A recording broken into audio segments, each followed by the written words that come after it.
And we are live. Welcome, everybody, to the Genzio weekly news show, where every Friday we bring you guys a breakdown of what's going on within the crypto world, AI, RWAs, and more.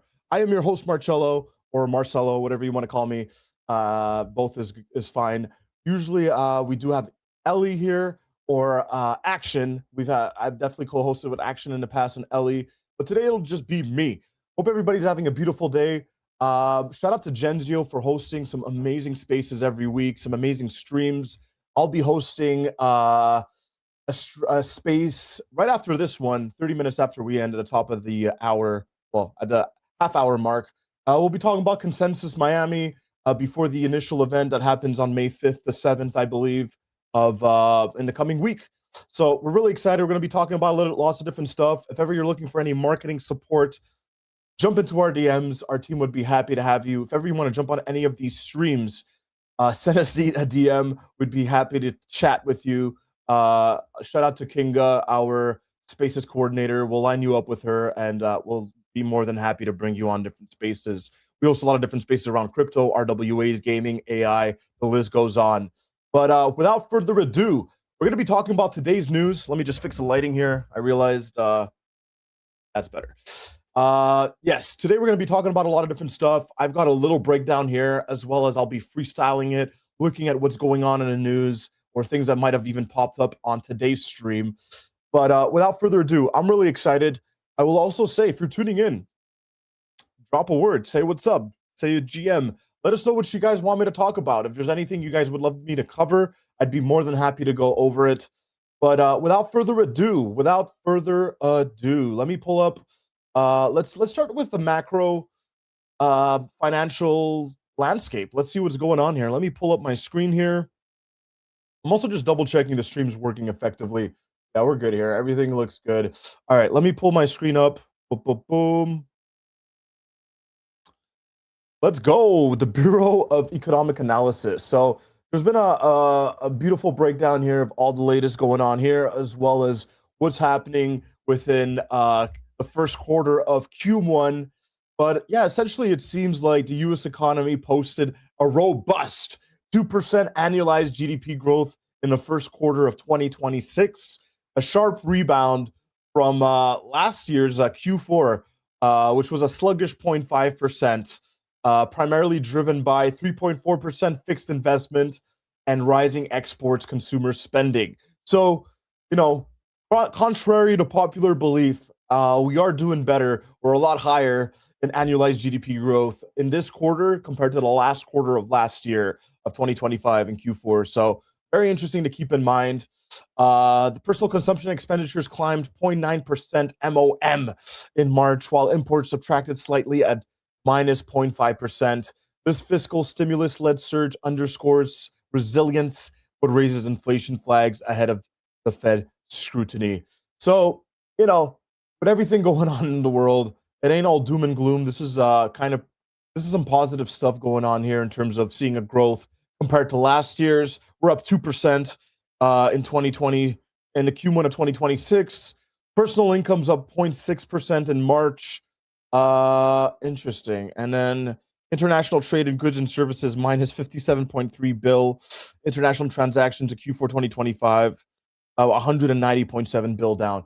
Personal income increased. So very interesting to see. The personal income increased $149.2 billion. That's a 0.6 increase at a monthly rate in March of this year, according to estimates released today by the U.S. Bureau of Economic Analysis, the BEA. So some really interesting stuff, guys. Really interesting stuff. Let's see what else is going on. What other documents, what other articles do I have? Eurozone firms flag 3.5. All right, let me pull this up here. Overseas headline. All right, redirecting. Market news, baby. Market news. Overseas headlines of April 27th. What's going on here? Okay, there's a couple things going on here. Interesting. All right.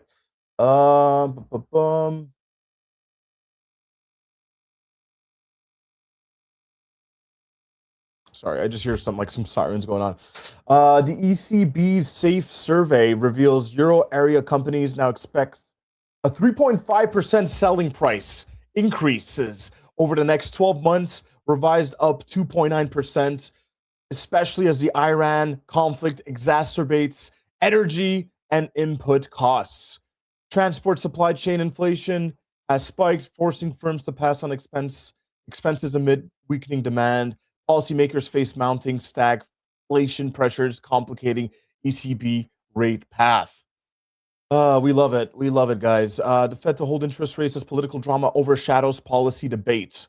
The Federal Reserve officials are expected to leave interest rates unchanged this week at a gathering that's being overshadowed by the latest twist in political drama surrounding the leadership handover at the U.S. Central Bank. United States, Europe, Eurozone companies see higher selling prices. Asia says China taps another tool to drain excess cash from the market. China's central bank is taking a further step to rein in a liquidity glut in its financial system by reducing the amount of medium-term funds it lends out to banks. The People's Bank of China is set to withdraw a net, holy cow, 200 billion yuan, $29.3 billion via its one-year medium-term lending faculty. Very interesting. I skipped over Euro area companies expect substantially higher selling prices and input costs due to the Iran war. That's obviously expected. We have no idea how long this is going to last, but obviously that's impacting a lot of this stuff. Adding to inflation concerns at the European Central Bank. Firms anticipate a 3.5% increase in selling prices over the next 12 months. So it seems like there's a lot of stuff happening here. Selling prices are increasing in Europe. China Central Bank is withdrawing a net 200 billion yuan, which is evaluated at $29.3 billion, the one-year medium-term lending facility. Lots of stuff happening here, guys. Lots of stuff happening. Let's see what else is going on here. What else could I share? Central banks peak in event week. All right, that's another thing I want to talk about. The central banks, guys. Central banking. All right, we're loading here. Let me see my TLDR. A packed calendar features the BOJ, ECB, FOMC meetings, China's industrial profits on Monday, and Germany's GfK confidence for May. S&P 500 earnings progress. Okay.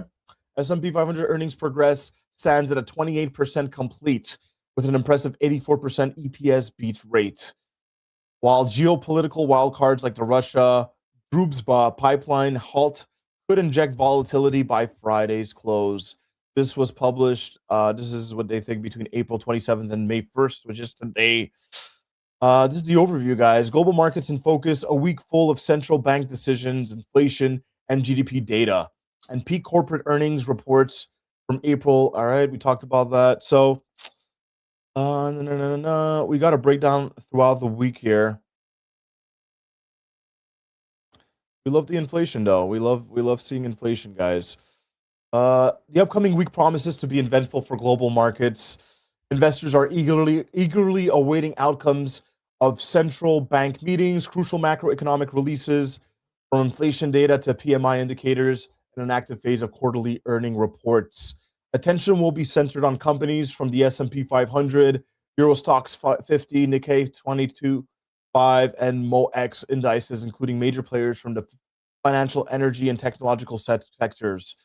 And I basically already covered that. But according to the fact set, about 28% of S&P 500 companies have already published their Q1 2026 results. 84% exceeded earning forecasts against a historical average of 78%. Interesting. While 81% surpassed revenue expectations compared to 70%. Investors will assess not only the financial results, but also the guidance from company leadership and regulatory reactions to the macroeconomic data.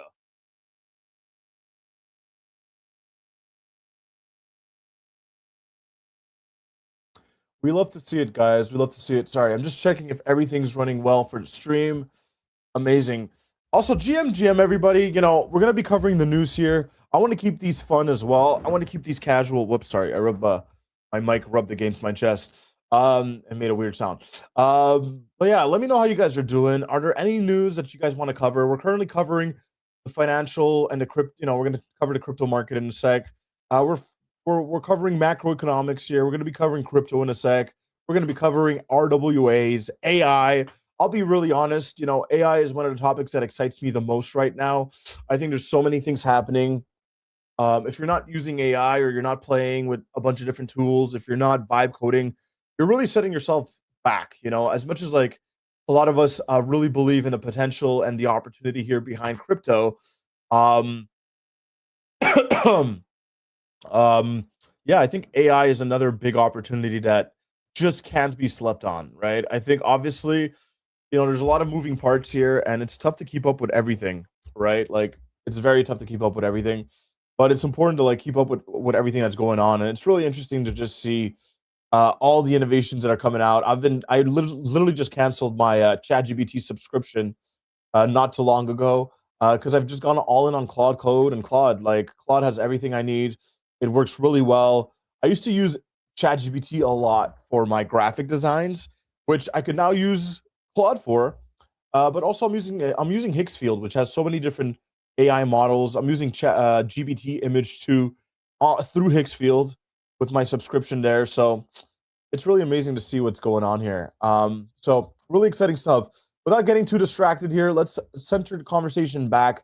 Talked about the macroeconomic financial markets. Let's talk a little bit about crypto. Let's see what's going on. Let's talk little bit about Coinbase. All right, this is cool. I got a whole report here about different things we could talk about.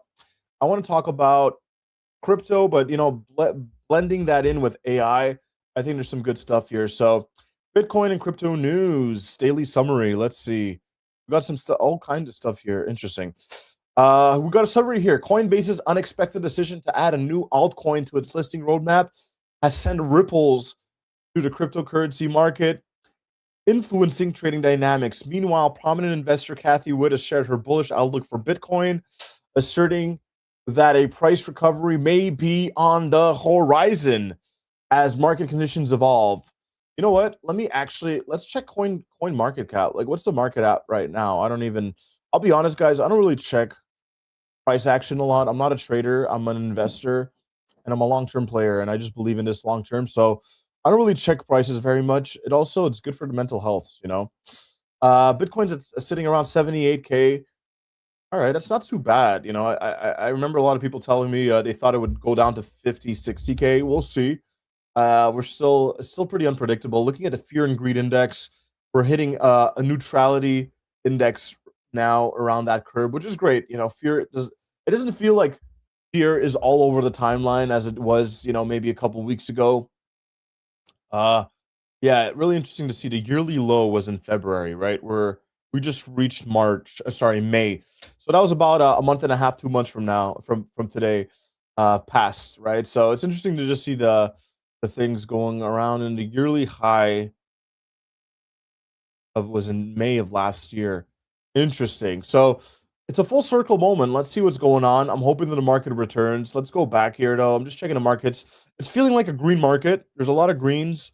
Okay. Hedera. Everything's relatively green. It's feeling kind of positive. We're seeing the market cap on a rise here sitting at a 2.6 trillion-dollar market cap with a volume of 128 billion point 42 sorry 128.42 billion dollars. Altcoin season index, Bitcoin season. So we still got a lot of Bitcoin dominance. Crypto ETFs net flow minus 29 billion. Interesting. Yeah, Bitcoin dominance is sitting at 60%.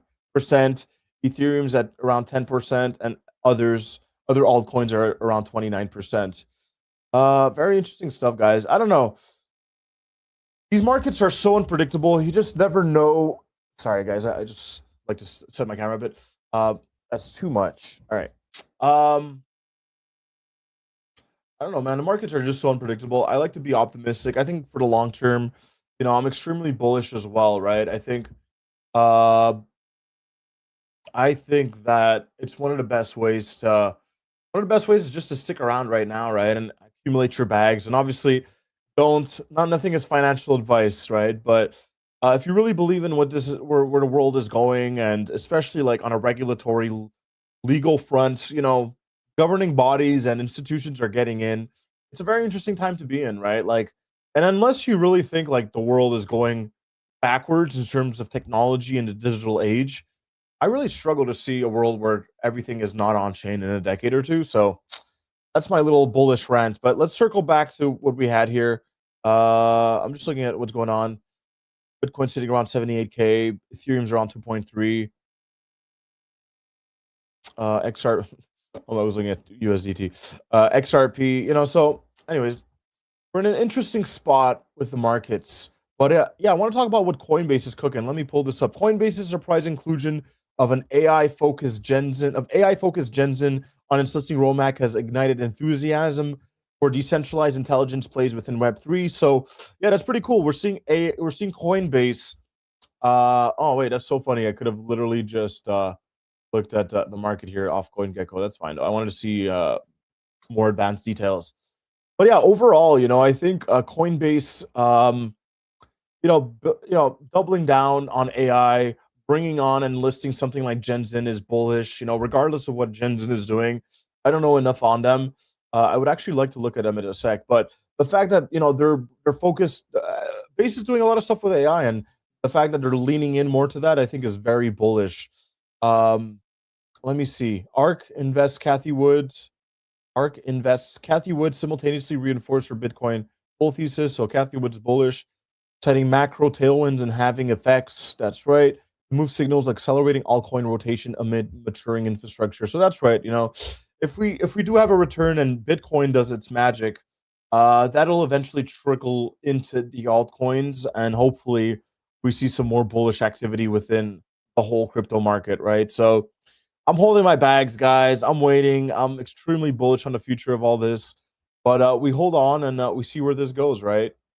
I want to look into Genzin though. What is this Genzin? Let me check this out. Breaking Coinbase. That's right. Explain how the bull market. Pump Fund announced it has burned a large portion of its supply and will now conduct a substantial token buyback.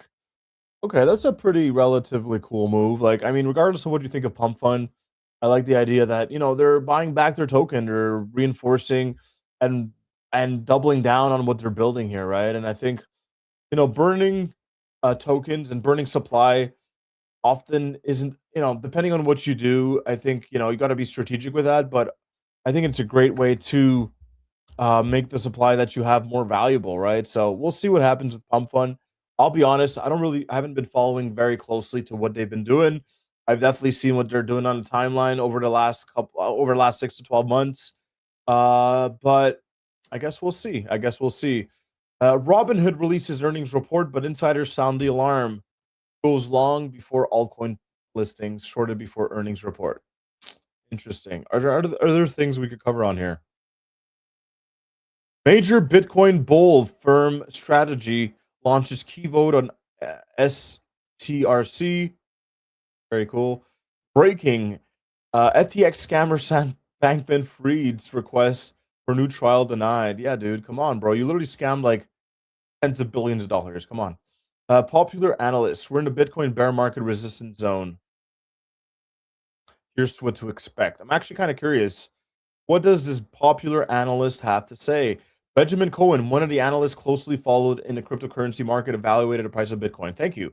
What did he say? It's a very critical technical point. It's facing a bear market resistant band. Oh, wow. Okay. Warning investors about the upcoming summer months. What does that even mean? Cohen argues that Bitcoin's rally is taking it directly into the bear market resistant band. So this guy is bearish, I guess. He thinks we're going to go down. According to the analyst, the situation is not new. Similar tests were experienced in 2014, 2018, and 2022. However, historical data shows that Bitcoin has struggled to turn this band into a permanent support during periods referred to as midterm election years. Okay, so what is he saying? Is he, okay. Let me just read the whole thing. One of the most striking points of the analysis is the inverse correction between the energy market and Bitcoin. Cohen states that he expects energy investors XLE to rise during the summer months. Interesting. Which could pose a macro hurdle for Bitcoin. According to the analyst, if energy prices surge, inflationary pressure will increase, which could lead the Fed to postpone interest rate cuts, lose monetary policy. Since crypto markets are dependent on liquidity and loose monetary policy, a delay in interest rates could make the bullish scenario more difficult. Okay. Although many investors compare the current market to the big rally of 2019, Cohen is cautious, noting that the digestion. Oh, I just realized you don't even see my screen. My bad. Let me just fucking let me just fix this. Sorry, guys. I'm sharing tabs, so I didn't notice that. All right. Although many investors compare the current market to the big rally 2019, Cohen is cautious, noting that the digestion phase following the 2019 rise lasted much longer than the current situation. No, no, no, no, no, no. Okay, and analyst believes it's way still too early for Bitcoin to enter a sustained bull market. Okay. With the analyst predicts that the struggle at the resistance band will continue for the next week or two, with a clearer picture emerging as we head into June. If Bitcoin fails to mount a strong rally towards a 200-day moving average, this will be seen as a market weakness. All right, so it's still too early to know what's happening. We may still be in a bear market. We don't know. I want to stay optimistic, but it's really hard to tell, right? So these are some great breakdowns. All right, we already covered this. Let's look through a few more pages here. Uh, Sang Bankman Fried, dude. Come on, man. XRP's ratio has risen significantly. What does that mean? Okay. Price of altcoin skyrockets after crypto company executive said, "I bought it." These are some funny headlines, guys. Bloomberg's legacy analyst Michael McGlone. I expect an 80% drop in Bitcoin and cryptocurrencies. Come on, guys. Are you that bearish? Boy, oh boy, oh boy. All right, this guy does not feel like Bitcoin's going to do much, huh? McGlone stated that Bitcoin falling below the 60% level would undo the dominoes, describing the current market situation at a classic pump and dump. When was this written, by the way? This was on the 28th. That was yesterday. Oh, that was 3 days ago. And just looking back at Coin Market Cap, what was the price 3 days ago? What were we doing? Whoops.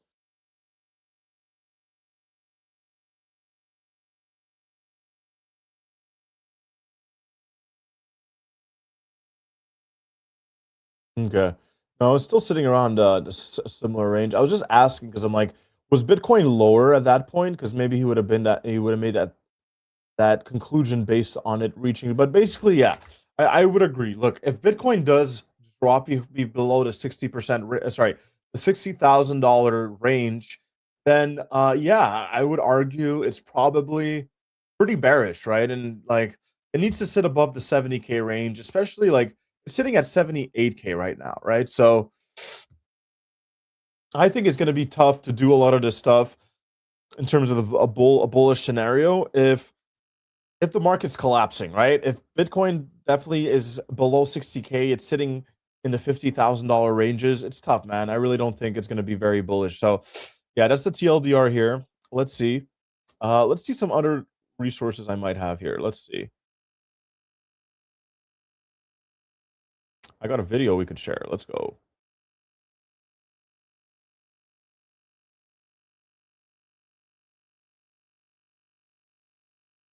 So Bitcoin is just like hammering against this massive. Are you guys, can you hear my sound? Let me just make sure my sound's running. I'm going to reshare my screen. Yeah.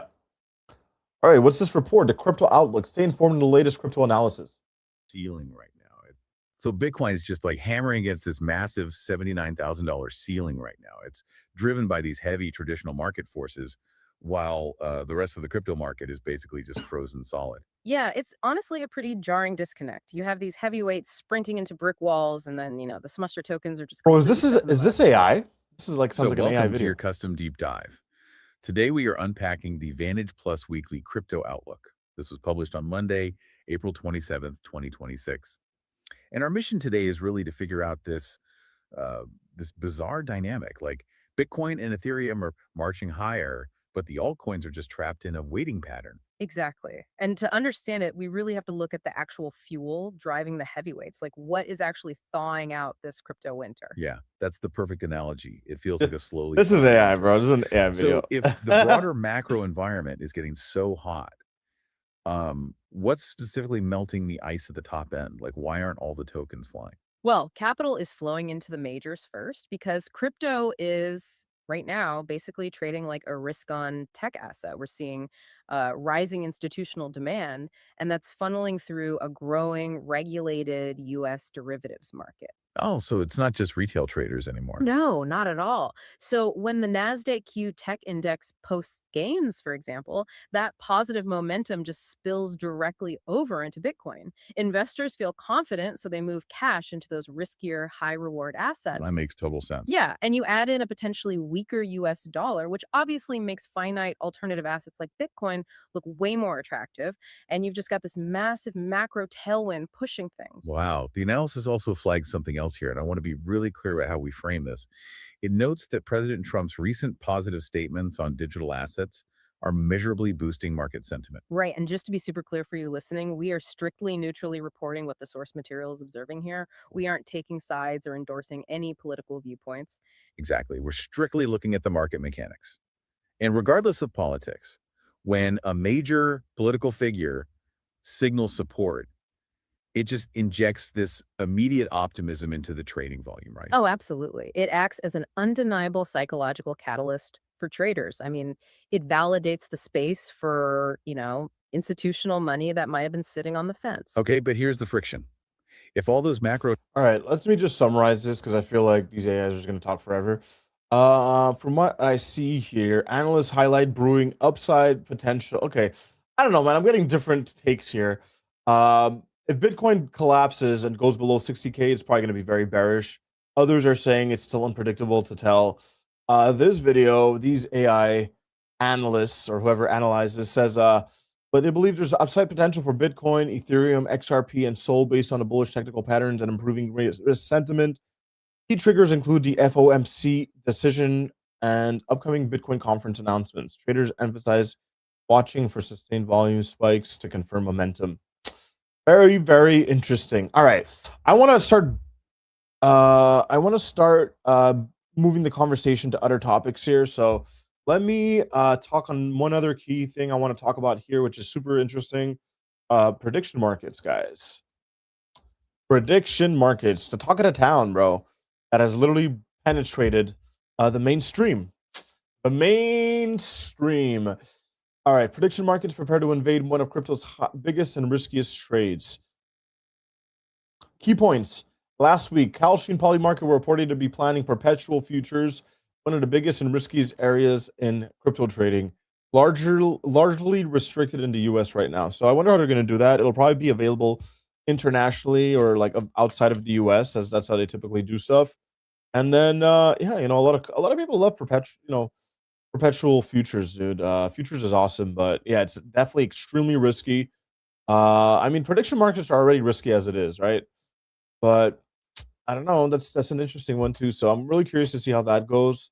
I do think it's kind of bullish though, as you want to provide as many variables and opportunities for your community, right? And especially if you have a degen or sorry, a crypto centric community, futures is part of the game, right? So I'm really curious to see how that gets mixed into the play. Kalshi and Polymarket are absolutely annihilating and crushing it right now. The Commodity Futures Trading Commission said early this year that it's working to bring the U.S. true perpetual derivatives. Commodities futures, okay, interesting. Analysts downplayed a potential threat to existing crypto exchanges like Robinhood and Coinbase. So, yeah, man, essentially, Polymarket, Kalshi, they're aggressively expanding into high-stakes crypto options and derivatives, aiming to capture liquidity in volatile segments. This development enhances speculation and price discovery across crypto ecosystems. Expect significant growth through 2026 as adoption scales. So we'll see, man. I think they've been on a rise. They absolutely are crushing it. I forget who it is. I think it's Kalshi that partnered with like CNN and like, these guys are partnering with some of the biggest companies in the world, right? So it's really interesting to see. I think it's going to be bullish though. I think these are some of the biggest companies in our space that have actually broke outside of the echo chamber that we're in. And yeah, I just really believe that there's some good opportunity here to really pay attention to what's going on the larger scale. If you're into prediction markets, if you're into perpetuals, this is something to maybe pay attention to. So shout out to the Kalshi, shout out to Polymarket. All right, guys. I want to talk about AI and on-chain intelligence. Let's see what articles I got here to share with you guys. What?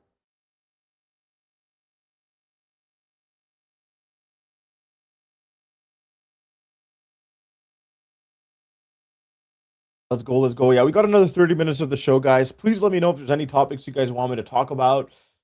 Feel free to jump in and provide any intake or any thoughts. Like GM, right? All right. Accept and continue. What?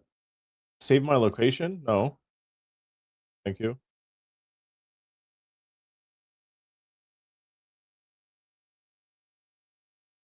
Wait, what's going on? Is this working? Like, I'm not able to access the article I wanted to access here. Give me a second.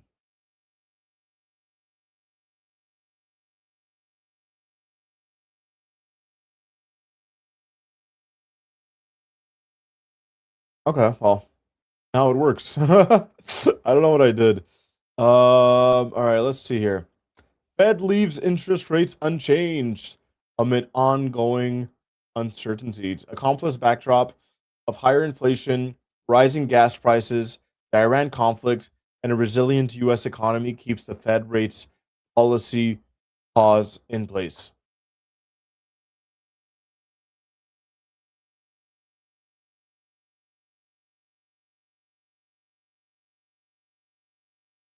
All right, let's see my TLDR.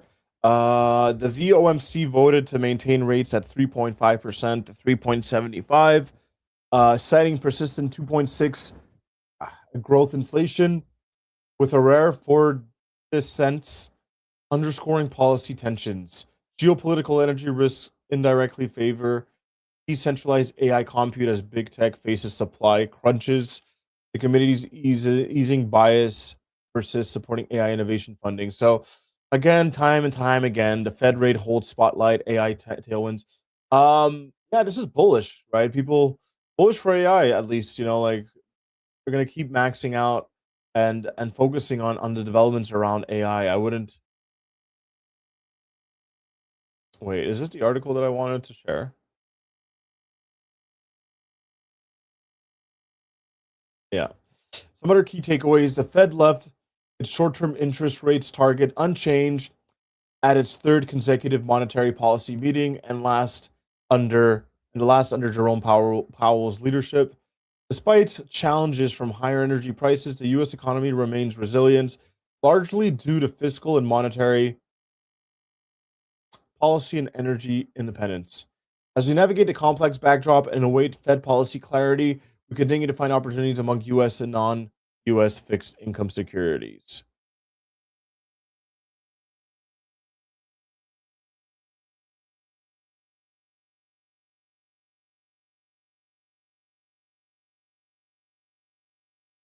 All right. Let's see what else we got. All right, we talked about this already. I have another. It's also in my list of things to talk about. I think we touched on it already, but let me just pull this up. Yeah, Bitcoin and crypto news. We talked about this. Yeah, no, it's the same exact link I had before. Okay. AI earnings.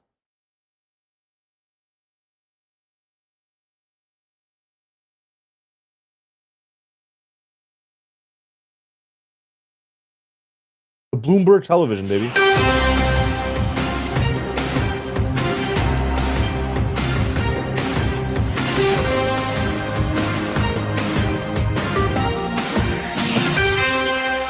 It's 5 a.m. in New York City, 10 a.m. in London. Good morning, I'm Bonnie Quinn with your Bloomberg Brief. Let's get you set up for the day. A new proposal. Iran has reportedly offered the U.S. a plan to reopen the Strait of Hormuz. Official talks still at a stalemate. Carrying the pass, Senator Tom Tillis drops his blockade of Kevin Warsh's confirmation for Fed chair. And a busy week of central bank decisions ahead, and more than $28 trillion in U.S. market cap set to report earnings. So let's get a check on the markets around the world now. Winnie Su is in Hong Kong for the latest from Asia. Winnie. Good morning, Bonnie. It is a very strong start of the week for Asian stocks, and we are looking at the MSCI Asia here up more than 1%, which is taking us to about 1% away from hitting fresh records. And we do have the Kospi rising 2%, as well as the Nikkei 225 making fresh record above that 60,000 level for the first time. It is, in fact, Asia's busiest. Let's go. All right, this is a 42-minute video. I'm not gonna play the whole thing, obviously. Let's check the news here. Let's check my TLDR. So peak S&P 500 earnings totaling 20. Wait, what? AI earnings face macro test. I see. So peak S&P 500 earnings totaling $28.8 trillion coincide with central bank's decision placing AI tech giants under intense scrutiny. Iran peace proposal and the White House security updates add external pressures. On-chain intelligence tools gain traction for real-time analysis. So it's an interesting time for AI, guys. Placing AI giants under intense scrutiny coincided with central bank's decision. So I guess this is like a turning point. We'll see what this means for AI. Let me see if I could find other, if I could like cut into some of the women's healthcare company Organon in a 12. Now to other top stories trending on the terminal this morning. Are you expecting any surprises from any of these? It's time now for your front page news. First up, the New York Times leading with Sun Pharma is buying the women's healthcare. Matteo Silago of BNP Paribas looking ahead to the. Now to other top stories trending on the terminal this morning. HSBC is reviewing a long-standing perk that covers around 95% of school fees for children of its Hong Kong bankers. Hong Kong is HSBC's largest market and is the only major hub where mid-level staff and above are entitled to the subsidy. A top DOJ official has demanded that the National Trust for Historic Preservation drops its legal challenge to President Trump's White House ballroom project. He says the law. Yeah, there's nothing here that I could find around crypto or AI. I guess it's somewhere in the mix, but we have the TLDR. That's fine. Let's see what else is here. RWA. Let's talk about, I want to keep it on the topic of AI a little bit. Let me just see what's popping out. Actually, there's something interesting I wanted to talk about. Meta, Creator, USDC or stablecoins. They're rolling out stablecoin payments now, I think, or soon, for Meta creators, which is like, huh? I don't know what to type in. Stablecoins? Yeah, this is insane, dude. This is like a day ago. Yeah, this is so bullish. If you're a creator, this is a big opportunity, guys. Tech giant Meta starts paying some creators in stablecoin with Stripe support. That doesn't even make sense. That's amazing. The tech giant is offering the feature to select creators in Colombia and the Philippines. Yo, my guys. Yo, they're doing it. They're absolutely doing it. Meta has begun rolling out stablecoin payouts to select creators, allowing them to receive earnings in USDC on Solana or Polygon blockchains. Why? Okay. Shout out to Solana, but why Poly? The program supported by Polygon. It felt like they were gonna launch the Leah token or whatever token a long time ago, I think on Polygon, right? The program supported by payments firm Stripe lets eligible users link a crypto wallet and generates tax documents for both Meta and Stripe tied to creators' earnings and digital asset transactions. The initiative marks Meta's renewed push into stablecoin payments after its earlier later DM project was shut down amid regulatory scrutiny. This is so bullish, guys. Like, wow.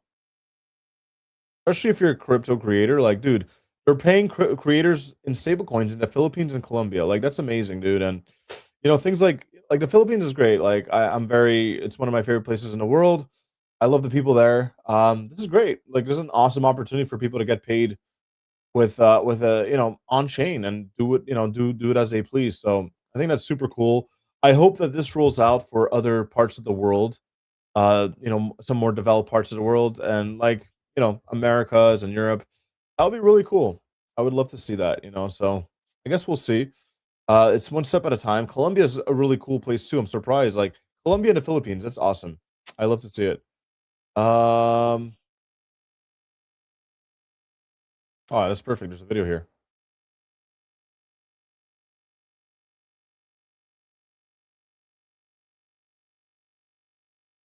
Had I really look at this and compare it to when you had financial markets were based on paper. You had traders on the trading floor shouting orders at each other and writing things on paper.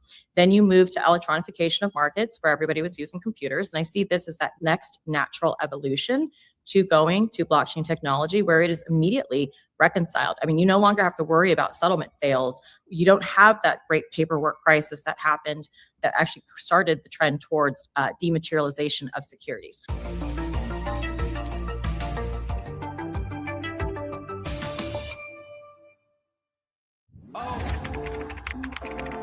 Wait, so they're not talking.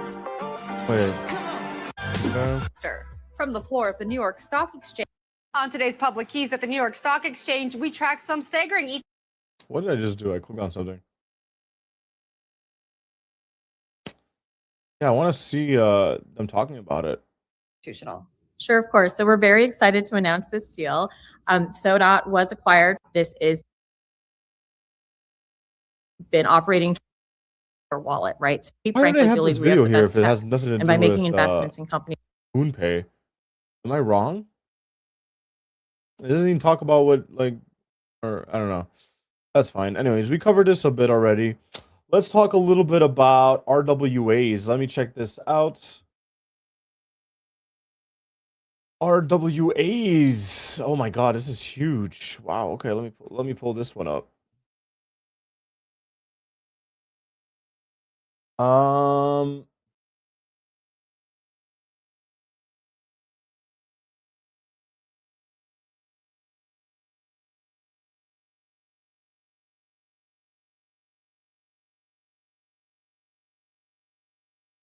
Yeah, this is insane. Check this out. Essentially, the EU backed Amundi fund leverages €1 billion of public equity to attract €2 billion private capital for tokenized climate projects in emerging markets. That's incredible. That's massive. Its blended structure exemplifies scalable RWA mechanics for real-world impact, institutional participation, signals mainstream tokenization maturity, which is huge, right? I think I've talked about this on some of the spaces that I've hosted for Genzio in the past, but it seems like, arguably, RWAs are the fastest growing sector in crypto, right? I think it's one of the fastest growing sectors right now. There's a lot of money here. It's one of the biggest use cases for, I think, traditional investors, and it's just something that they could wrap their minds around a lot easier, in my opinion, right? I think the idea behind crypto, DeFi, the list goes on, is exciting, but a lot of folks are not as akin to that. Whereas like RWAs make sense to them, right? Like they grew up investing in gold, they grew up investing in oil, they grew up investing in real estate. Having that as a tokenized asset now, tied with a real world asset, I think is one of the biggest catalysts in crypto, in my opinion.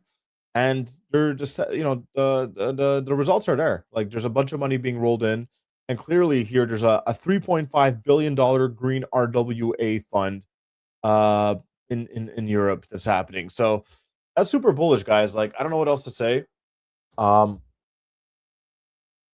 This is great for like folks that are into this stuff, and if you haven't gotten into RWAs, I think it's a great opportunity to really look at some of this stuff. So I would check that out. Let me check. Let me see what other articles we have here. Okay, Polymarket. Oh, this is a Polymarket link? Okay. Fed decision in April. Oh, okay, I see. This is a prediction market on whether people think there will be a Fed decision in April or not. It ended yesterday. So what was the... No change. I see. There's no change. Okay. Essentially, FOMC's rate holds amid 3.5% CPI supports higher APYs on tokenized treasuries and private credit pools. Energy inflation trends spotlight commodity RWAs, compliance innovations, drive $2 billion plus monthly inflows. Poly market. Yeah. Super interesting stuff, guys. I think obviously it's happening here, and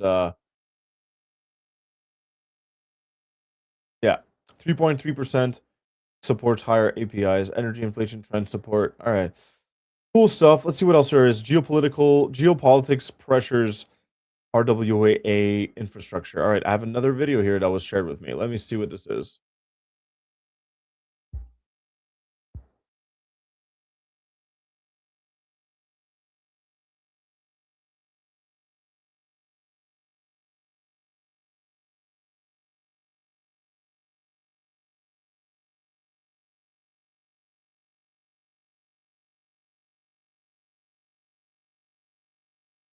All right. Is the video playing? I don't hear anything. So let's welcome in Yahoo Finance. Very similar as well. It's down 368 points. Most of that loss was already before that report got dropped there. So now I want to check out what's going on in the bond market. We're going to check out bond market futures. So these are the 2-year futures, and they took a little bit of a dip lower to the lows of the day. Let me see what I have here. We're not going to watch the whole video. Stable rates bolster tokenized T-bills. 72% RWA volume. But pipeline disruptions test custody flows. Fireblocks enabled pension on-chain KYC at scale. BlackRock Biddle crosses $500 million in AUM milestone. That's absolutely interesting. Stables rates bolster tokenized T-bills. Wow. Well, I mean, look, whatever you think about BlackRock, shout out to them. They're obviously holding it down on the institutional side, and as the biggest hedge fund in the world. Is it BlackRock? It is BlackRock, the biggest hedge fund. Goldman Sachs. No, yeah, it's definitely BlackRock. They just crossed $500 million AUM. So that's a milestone that I assume they've been trying to hit. They just hit it. So that's extremely bullish. And exciting to see. Let me see if there's anything else happening in the world of RWAs. We got 10 more minutes, chat. This is your chance to shine. If there's any topics you want me to cover, drop them right now, baby. Let me see what you guys want to talk about. RWAs. The Royal West Academy. No. Wow, this was 2 hours ago. There you go. Look at this, guys. Wow, why am I not sharing any of these? All right, let me start with this bad boy.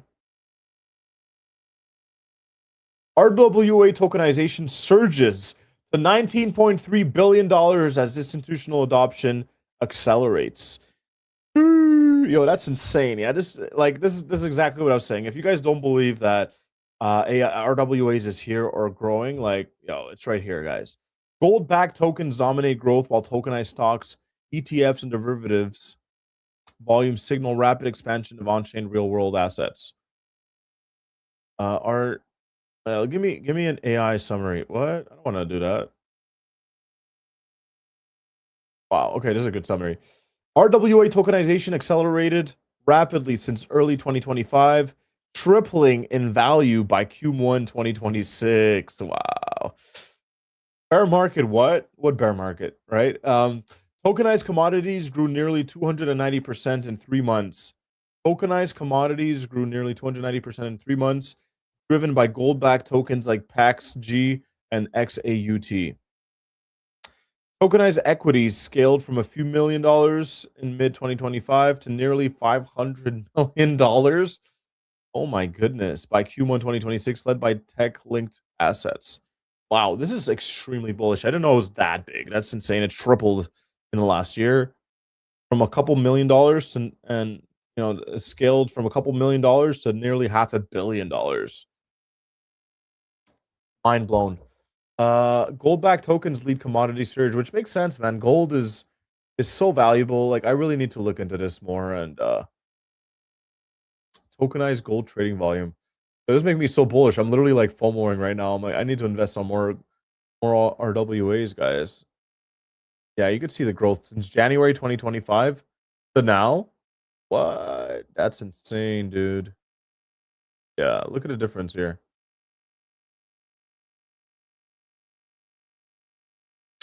Yeah, no, F that. I'm gonna be looking into this more.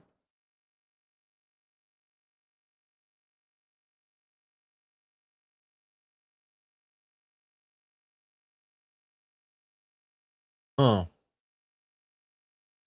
Very cool stuff, guys. Very, very cool stuff. 2026 is gonna be a bigger year then. The report concludes that 2025 marked a turning point for RWAs, with 2026 expected to build on that momentum as competition intensifies across the tokenization stack. Competition within the RWA ecosystem has intensified, with issuers differentiating on regulatory standing, asset coverage, and distribution reach, the report stated. With institutional participation rising and infrastructure maturing, tokenized real world assets are increasingly positioned as a core pillar of the next phase of the crypto market revolution. I'll say it right now, guys. Next bull market, whenever that happens, RWAs are going to be up there. And again, if you're not doubling down right now, like this is a good opportunity to look into this. Wow. We had another one I wanted to look at. Yeah, this is exactly it. Tokenized RWA market grows 420% since 2025 on regulatory clarity. So this is not a 3x, this is a 4x, 4.2x growth. So this is even bigger than what it just said. But yeah, you could all to say it. The RWA market has increased 3 to 4 times more. It's just been growing. It's been insane. Look at all this. Wow. The RWA market cap. Okay, it's talking about the whole RWA market, I think. The RWA market cap was about $5.8 billion on January 1st, but has since risen to more than $30.2 billion as of Wednesday. Tokenized U.S. Treasuries formed for $3.9 billion at the start of 25 to more than $15 billion, followed by commodities. This is insane, dude. Wow.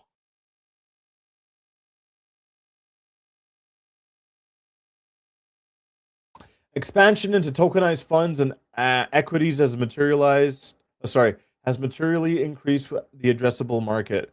This points to a shift from speculative inflows toward yield-driven capital. Yep. It sure has. Yeah, that makes a lot of sense. Very cool, very cool. All right, let's see. What other few articles? We got 5 minutes left, chat. Let me see what else is going on here. Oh, this is very interesting. This is worth talking about. Let's talk about L1s and L2s, baby. Ethereum signals deeper L1 to L2 coordination in 2026 roadmap messaging. Oh, this is so small. All right, I'll just read it here. The Ethereum Foundation published a dedicated note on how L1 and L2s can jointly strengthen Ethereum. Separate 2026 protocol priorities, updates, frames, work streams in a shared roadmap context. Together, the post reinforced that Ethereum scaling and security narratives are being coordinated across layers. Ethereum Foundation has recently published 2 related pieces that read together highlight stronger cross-layer coordination in Ethereum's roadmap communication. What change in signals? So it seems like there's going to be more of a collaboration between L1s and L2s with ETH. Yeah, they're going to be working together for enhanced security and 40K plus TPS capacity. Optimistic and ZK rollups deliver sub-cent fees while inheriting mainnet protections. Builders increasingly favor modular hybrid architecture. So yeah, all to say there's going to be some good collaboration between the two. I think this is going to be really cool because yeah, I think it's great. I think L2 land has kind of been in its own echo chamber for a minute. They've been just doing their own thing. I think that finally, we're going to see more collaboration. Yeah, I think Ethereum should support L2s more, especially ones that are bringing volume, ones that are doing great things for Ethereum on an L2 land. It doesn't make sense that Ethereum doesn't support them. So I'd love to see more collaboration between those two. What's this? Oh, this is interesting. All right, another AI video. Let's see. Yeah, I'll just give it a TLDR because I don't feel like playing this whole thing. Solana positions for outperformance against ETH L2s. Wow. Targeting 10,000 TPS for DeFi and FOMC risk on flows. Cross-chain bridges processed $12 billion last week. L1's L2 TVL concentration, it's 82% in the top players. Wow. Okay. We got another prediction market here. Let's see from April 28th.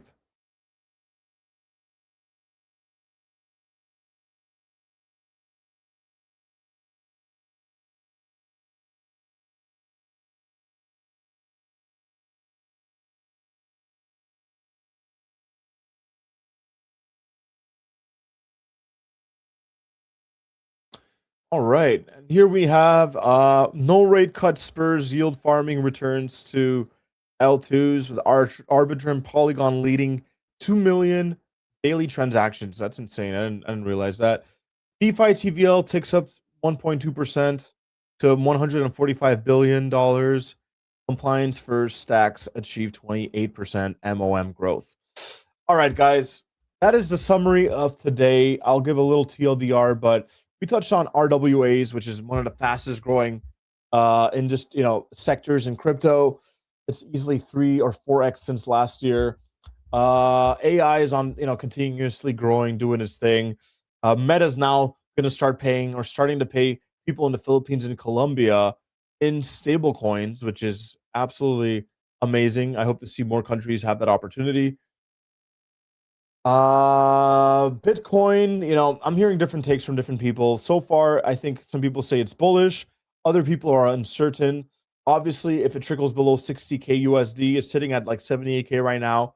If it dips another 18K below the 60K threshold and it's sitting around the 50K range, it might be extremely bearish, and we're probably not going to see a lot of bull market activity with that. So if that happens, it doesn't look very good. But so far, it seems like it's holding up very well, and if all goes well, we'll have a very fruitful summer. What else did I talk about? L2 land, yeah. Ethereum, I just said, is working on a bigger collaboration between L1s and L2s. I mean, the Ethereum Foundation and L2s built on Ethereum. AI, Coinbase is doubling down. They're bringing on some cool stuff. We saw something with Jensen, some awesome stuff there. But yeah, guys, I hope you enjoyed the show. I'm hosting another space for Genzio in 30 minutes if you want to be there. Make sure to pull up, especially if you're going to be at Art Basel, at Consensus Miami.